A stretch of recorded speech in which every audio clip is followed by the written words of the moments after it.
listen to as well. Did he have any cash money or just? I presume he did. I mean, I presume he got. I mean, I wouldn't really know, but I presume he got a certain amount from the government, like a subsidy from the government to live on. But most of the stuff, he was self-sufficient. So I mean, he had his milk, he had his eggs, he baked his own bread, he had his chickens, as I said, he had his goats, he had his few sheep, and I presume what he'd do is probably sell some of the lambs to the market as well, which would create some sort of revenue for him. But he was and I remember another way he used to. I remember when we were kids, we used to live in the Shannon Estuary, right on the Shannon Estuary. When we were younger, he used to get he had a donkey and cart, so he had no means of transport apart from the donkey and cart. He used to go down when the tide used to go out. He'd go down and he'd start cutting the seaweed, which then he'd dry out, and he'd spread it out in the field, and it would dry out, and then he'd sell it to one of the go back to Kilrush to one of the main guys that would make it into feed for animals. So that was another way he'd probably made a certain amount of revenue for himself over the years. Is that carrageen moss? It wouldn't be carrageen moss. Carrageen moss is one that you'd actually dry out. We used to eat ourselves. I remember it wasn't carrageen, it was seaweed. It was just plain seaweed. And what they'd do is they'd dry it out, and when it dry out, they'd sell it to a meal processor. And don't ask me what to do, but it would be processed into farm or cattle feed or something like that, and it would be blended with some other stuff. I was probably I do not know what they would use it for, but how would they do it. But I'm just presuming it would be used for a kind of something to give the animals a taste, because the salt would make them eat it and stuff like that. But the carrageen moss was another thing we used to get as well down there, and the seagrass, which was we used to dry out ourselves, and we'd eat that ourselves. And the carrageen moss, you'd dry out and it would turn white, and you'd boil it up and make it into a jelly, and we'd eat it that way. That was good. That was good stuff. What does it taste like? What does it taste? I'm just trying to. It was so long ago. It's been so long ago. It's been so long ago since I had it. It's been a good while. All I can remember is white. It was jelly. It was I can't really remember, to be honest. It wasn't something that remained on the top of my taste buds that I'd like to go back and that I wanted. But the seagrass was lovely. It was like a salty flavour, and that was very nice. When we used to try that out ourselves, or we used to go back to Kilkee on a Sunday and we'd buy a big bag of it, and we'd be chewing it. It was the salt. It was the salt that we used to like about it. So that was the thing about it. Were there other local bits of produce that were especially delicious? Apart from these strawberries and everything, man. We used to grow our own potatoes there as well. And I remember always going out in the beginning, when the first crop of potatoes be ready for harvesting, you go out and you dig your potatoes, and you get the small little potatoes and you boil them up, and the skin would be peeling back. It was like the new potatoes. They were fantastic. You'd eat a bucket of them yourself. They were the good. I mean, to hell with everything else, you just eat the potatoes. They were one of the good things. I think everything. I mean, the seafood as well. I mean, we again, when people used to do a lot of fishing back around the Labashida area for salmon. The salmon was wild salmon. I mean, to be honest, you can't beat fresh wild salmon. It's a lot different to the farm salmon that a lot of places have over here.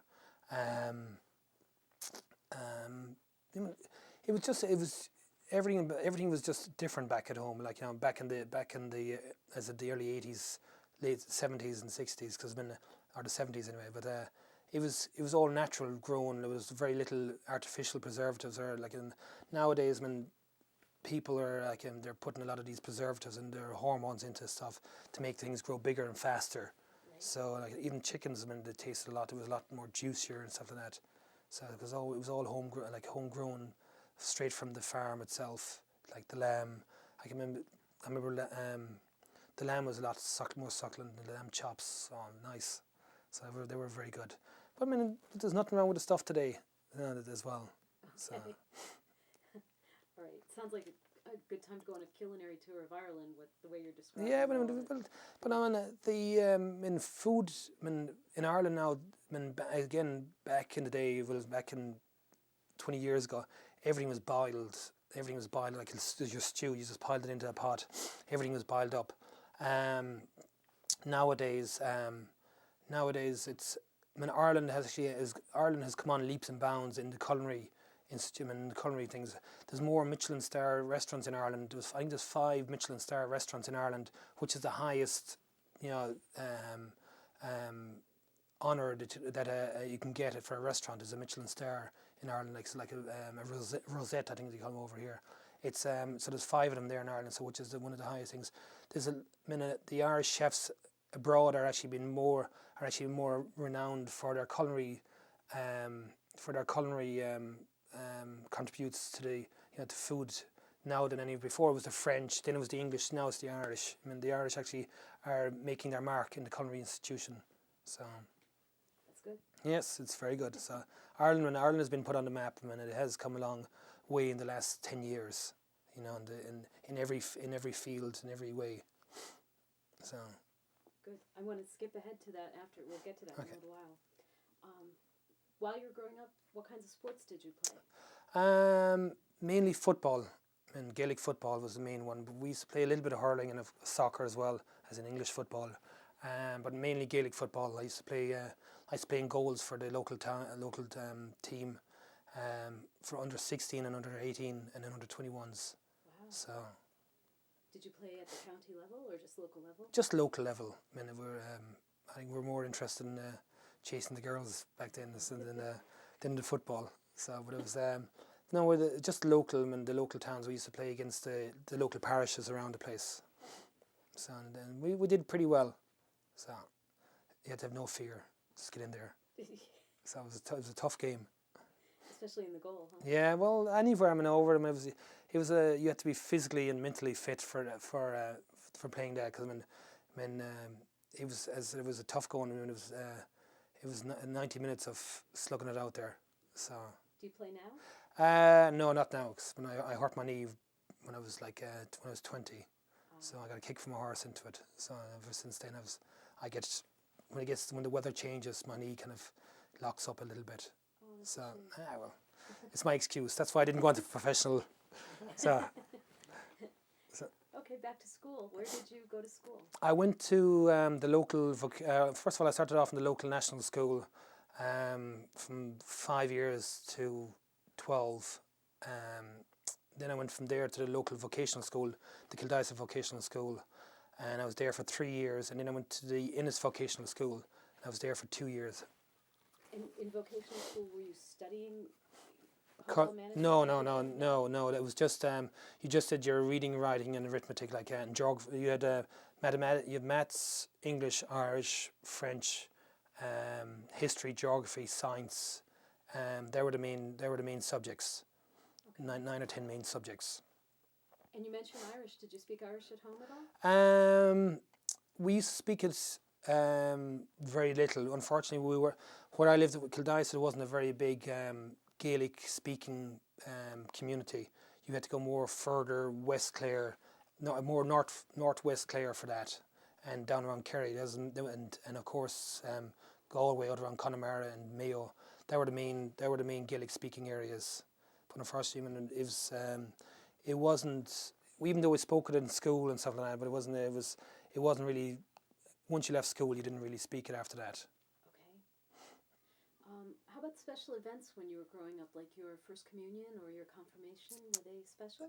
The first communion, yeah. When you had my little dicky bow and my green velvet jacket on and a white, or not a white pants, a kind of a beige pants, and it was I thought it was the bee's knees, standing tall and standing proud, and then you were taken away and you had your communion, and again it was exciting because you had got a day off school as well, because it was always on a Thursday or a Friday, so you had the whole weekend again off school, and then you had the communion at 11 o'clock mass or something like that, and then the whole day was for yourself. And you were taken away up to Galway for a day out. It was a special occasion, and you were given £5 to go off and spend on your own.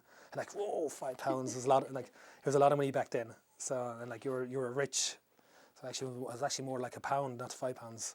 So you were brought up to Galway or brought up to Lahinch or somewhere like that, or you or out to Kilkee, out to the seaside and out to the resorts. Some of it, and you kind of just spent it on chocolate, and you went home with a pain in your stomach.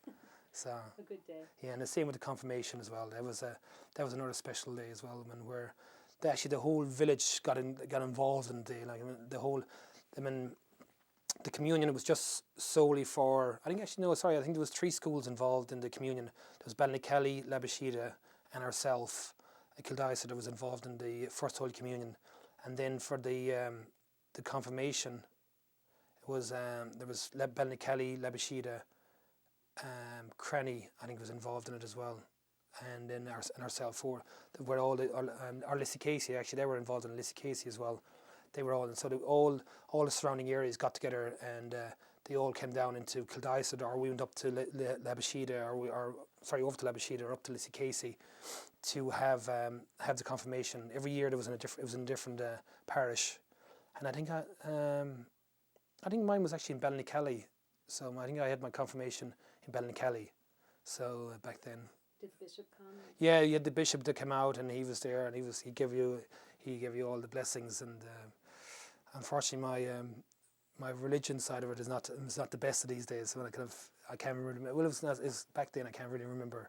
Yeah, but I remember he was there, and he gave you the blessing, and he anointed you, or he gave you a blessing, and then you got to taste First Holy Communion for the first time. I think it was as well.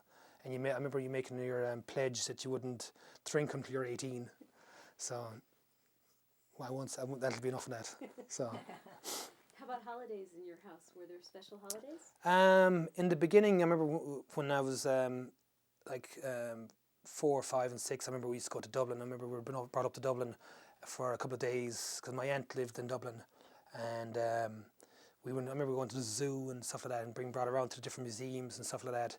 So that was exciting. And then we were brought to down to I think it was Ballybunion for another year. And but then as the years went by, I mean, close when I was like 12, 13, I wanted to go off and do my own things. And I remember going to a camp for a week. My mum sent me off to a camp for a week. I don't know whether it was for my own good or trying to put manners into me, but it was down in Tipperary. And it was like a holiday camp, and where you went out to do all these outdoor activities and stuff like that. And it was all kids of your own age that were there, and it was I did that for 2 or 3 years. So I was in 5th and 6th class in first year when I did that. So I was like maybe 12, 13, around that age area. So that was very interesting, very nice, and you got to meet good people down there, and people of your own age from different parts of the country. They were from Dublin, they were from Donegal. It was like from all over the place. So they all used to come down there for a summer camp. Did you stay in touch with them? In the beginning I did, but as years went by, you kind of drifted apart. So not to this day, no. Okay. So. How about Christmas and Easter and St. Patrick's Day? Did you have special celebrations for any of those? St. Patrick's Day was it was always special. I mean, I remember it was, again, this has gone back when I was younger. You went to mass, and then after that it was a small little parade up to town, and then we had a few Irish dancers on the square. That was weather permitting as well, and then it was then you went off. St. Patrick's Day wasn't a very big thing in our village when we started off when I was younger. Apart from that, first going to mass and for the hour afterwards. After that, it was just a normal day. Christmas Day was a great day when we used to go around to different. Our neighbours used to come down. Then we just start to, our neighbours would come down to our house and vice versa. We'd go up to their house. And St. Stephen's Day as well, the 26th of December, there was a big grand day where people used to come around, busking around to their houses, playing all the different instruments. So it was very annoying. The traditionally the fiddle, the barons, you'd have 8 or 9 guys coming in at once that are beating away, playing different céilís and stuff like that. And it was good, and a few guys dancing and stuff like that. That was I think St. Stephen's Day was actually a better day than Christmas. Later on, apart from the toys, when I was younger, apart from getting the toys. So. And for Christmas as a child, you got toys, and what did you eat? The Christmas Day, of course, was turkey, big turkey, and we used to raise our own turkeys.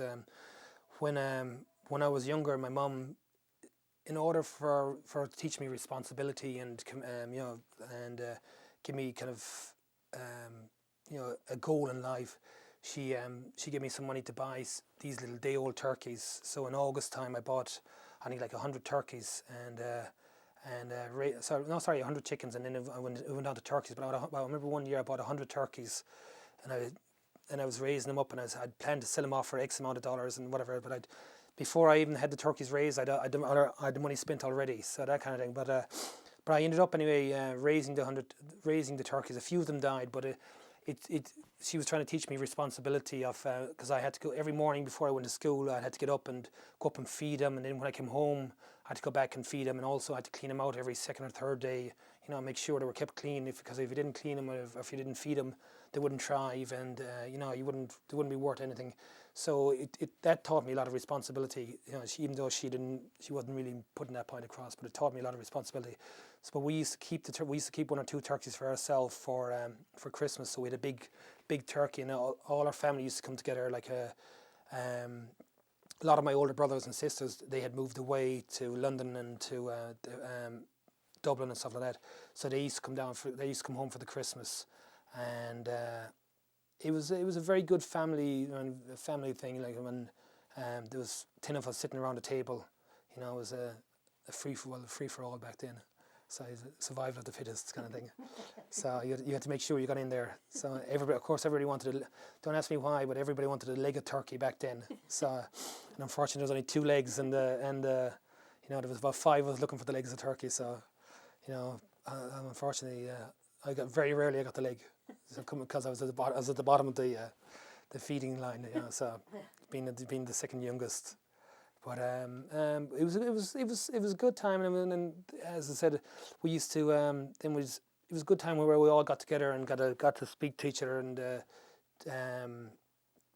got to reminisce about old times, and kind of start bonding as a family again.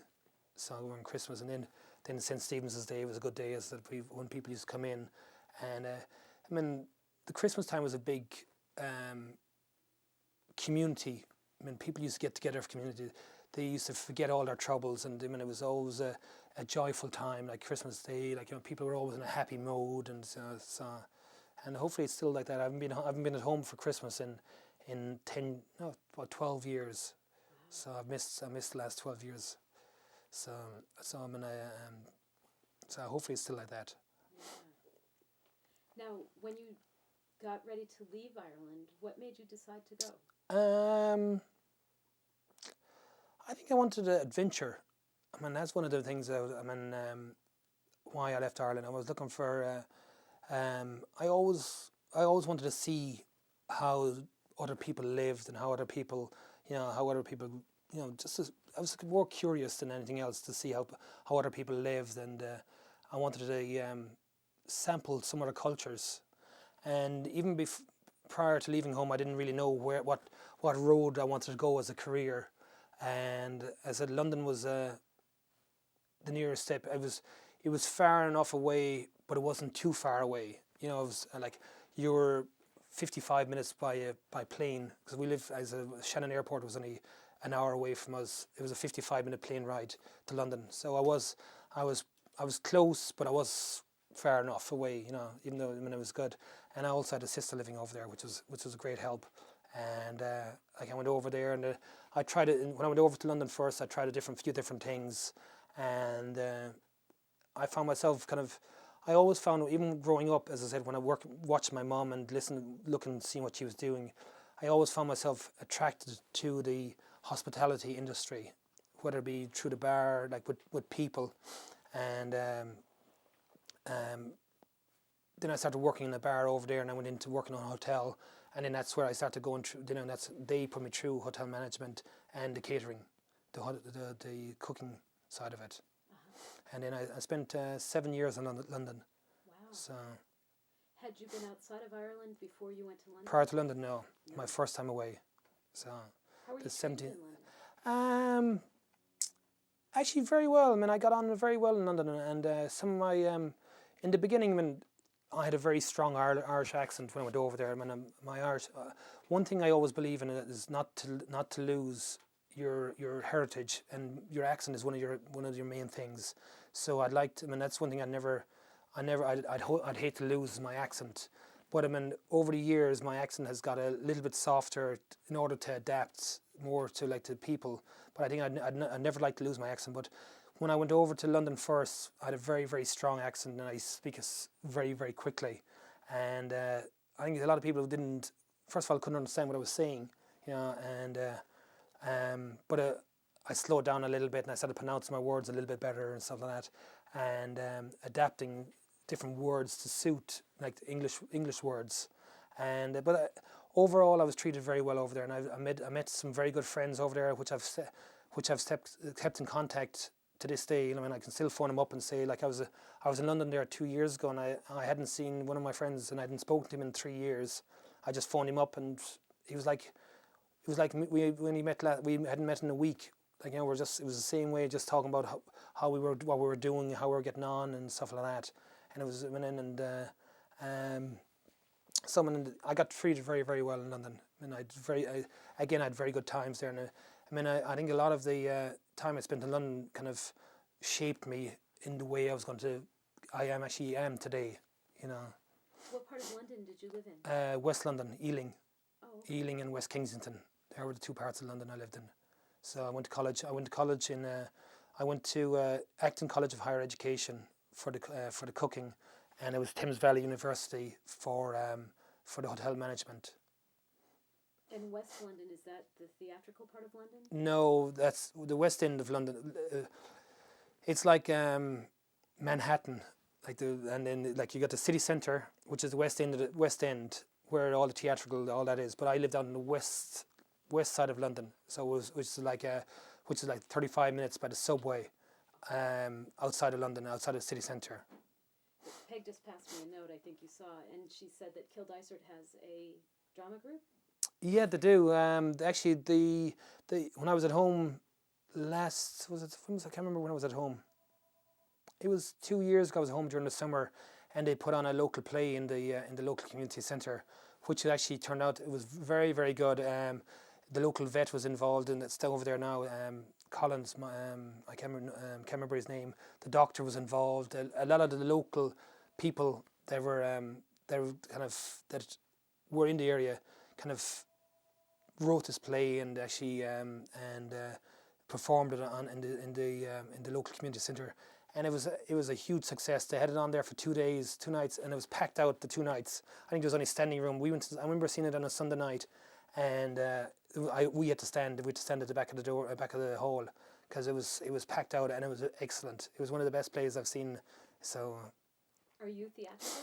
No. No. No, unfortunately, no. So, well, I suppose I suppose I am in a way, because in the business I am in now, you have to be theatrical in order to entertain people when they come. Like, as I said, I own a restaurant in the area here now, and you have to be a certain amount you have to be theatrical, or you have to be a performer, because you're on stage 7 days a week, 24 hours a day, because people are coming in and they're coming in to see you, and you have to be ready to greet them, and so I suppose I am in a way, you know, not directly but indirectly. Okay. So I hope that answers your question. It does. Well, back in London, now when you decided to go from London, where did you go next? I went to Cape Town in South Africa. Okay. I worked for the Hilton in London, and I was working there one day, and every night we had to go out to this hostess stand and find out how many people we did and how many dinners we served that night. But I was going out one day with my hat on and all my whites, and prouncing out down along there, and next thing this guy calls me over, and he was just after having dinner, and he asked me, "Oh, you the main chef here?" And I said, "Well, why?" And he says, "Well, did you cook the veal?" I remember it was a scallops of veal. And I says, like, "Oh, why?" Thinking he was going to start complaining and all this. And he says, "Oh, it was the nicest veal I had," and all this. And I thought, "Oh yeah, that's me." And it happened to me. It was me, that cooked it. But he says, I'm opening a new restaurant down in Cape Town. Would you like to go down there? And I says, well, listen, it's hard to talk here. Like, so I met the man the next day anyway in a local bar in West Kensington, and he offered me a job down in Cape Town. So it took me about like this, well, I suppose the best part of 10 seconds to make up my mind. So I went to Cape Town I left London in October, middle of October, and I started working for him the 1st of November down in Cape Town in I think it was 1992. So I took I took like 3 weeks out. I flew into Johannesburg and I just went over as far as Durban, and I travelled all the way down along the coast. As that goes back to why did I go to London? Because I wanted to sample and kind of be curious to see how other people lived, and I wanted to travel the world. So I went to Cape Town. I worked for him for I think it was like 6-7 months down there, and unfortunately it didn't work out with him and myself. And I ended up spending 6 months down there, 6 to 7 months. So I left there, and then I made my way all the way up as far as went into Namibia, Mozambique, into Namibia, Botswana, Zimbabwe, Zambia, Mozambique, Malawi, Tanzania, and then I went into Kenya, and I flew back from Kenya into back to London from there. So I always had kind of itchy feet, just as travel the world, and I enjoyed I was out there like for 13 months, 12 a year to 13 months, and it was fantastic. It was brilliant, and I sampled how again I think now to this day I use my traveling experience to kind of guide myself in what I'm going to do and what in the restaurant, in the business. So that's where I get a lot of my ideas from, like, you know, seeing how other people do things, and, you know, just kind of adapting them to my way. Can you elaborate on that a little bit? Well, when I worked in South Africa, they used a lot of game. Like, there was zebra, there was ostrich, there was different types of antelope they used down there. Alligator, as I said, or crocodile, and the different ways they cooked it on there. It was my first time ever using real game, and then prior to that, ostrich, and if you had ostrich in London, it was more for the very fancy restaurants, and it wasn't a very